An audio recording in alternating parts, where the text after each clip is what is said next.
This is actually how to find conversation faster while making use of WhatsApp filter. So now on your WhatsApp, you can now see that it actually group. Like if you open your WhatsApp this way, you might not see it, but there is something hidden right here. So all you need to do is to drag your screen a little bit, and you are going to see all of this right here.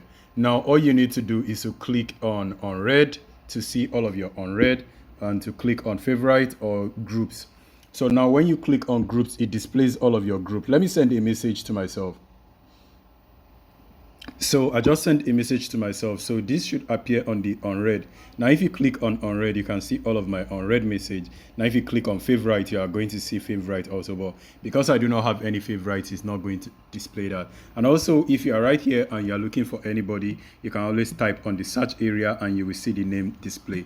So this is actually how to chat quickly on your WhatsApp, and it easily filters and makes it easy for you to make use of the WhatsApp platform. So guys, if you have any issue, let me know on the comment section.